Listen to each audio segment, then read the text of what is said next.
I haven't had a drink for 18 years. And when you say that in different countries, it gets different responses. Like in America, what happens is what just happened. I haven't had a drink for 18 years! You say that shit in Australia, 80,000 people looked at me like this. What the fuck? Why would you do that, man? But I remember when I went to rehab the first time, took a few times. I was 21, I was very, very scared, and I arrived at a place called Clouds in Wiltshire. That was the first rehab facility that I entered. Big shout out for the rehab facilities there. There's a lady on tour, mental, watch her. And I thought, you know, well, I'm going to commit myself to this and throw myself in at the deep end and go and make friends. And I was looking around and I saw this chap out in the garden and he'd got this rug around his shoulders and he was very skinny. And I walked over to him and I said, "Hi mate, I'm Rob." And he went, "All right, Rob?" "I'm Dave." And I went, "All right, Dave. What are you in for, Dave?" And he said, "Well, I get up in the morning, you see, and I go get my script from the doctors. And I get my script for my methadone. And then I drink half of my methadone. And then I'd sell the other half for some heroin." And I was like, "Oh."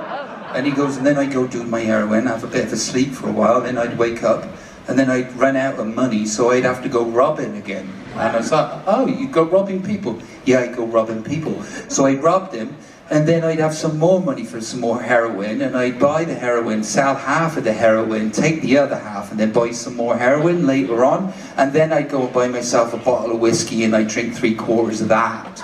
And I said, "Well, did you ever try cocaine?" And he said, "No, that stuff messes with your head." Absolute true story. It's a long road from Stoke-on-Trent, where I'm from. Anybody in from Stoke? Are you really?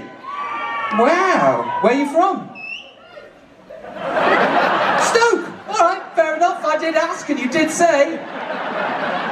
You gave me that look like it's not really Stoke. You gave me that look like it's Lichfield. Where are you from?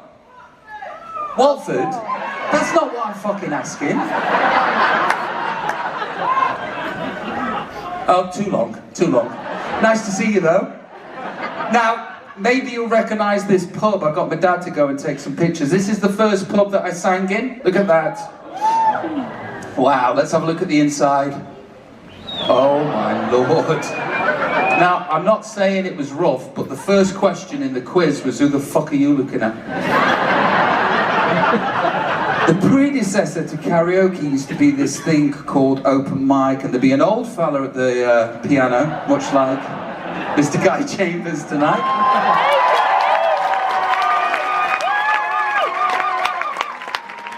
And that fella would know 200, 300 songs, and the same people would come in every week and sing the same songs week after week after week. And I used to go in there with my father, and I knew one song all the way through.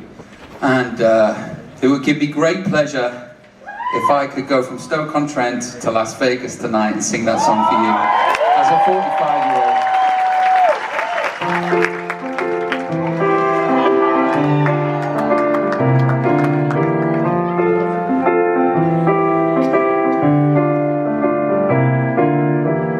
I know a man, Bojangles, and he'll dance for you.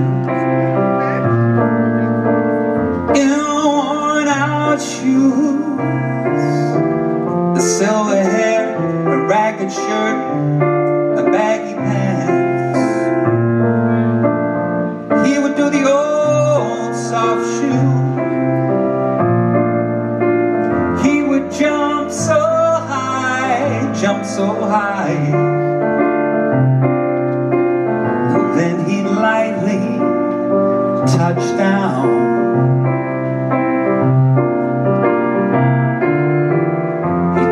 Of a time he worked in minstrel shows, traveling throughout the South, spoke with tears for 15 years, how his dog and he, they would travel about, but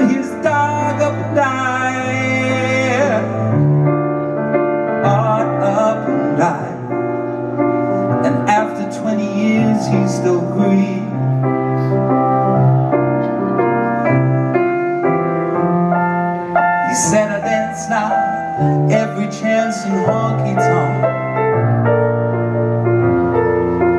For my drinks and tips, most of the time I spent behind these county bars.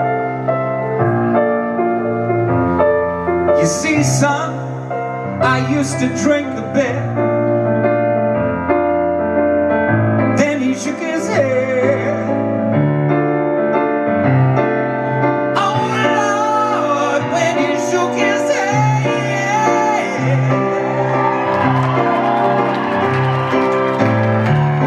It's Mr. Bojangles. They call him Mr. Bojangles. They call him Mr. Bojangles. Come back and dance, and dance, and dance, please dance. Thank you for making 13-year-old me's dream come true.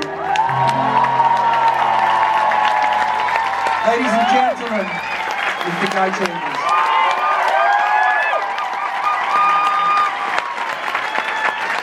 Oh.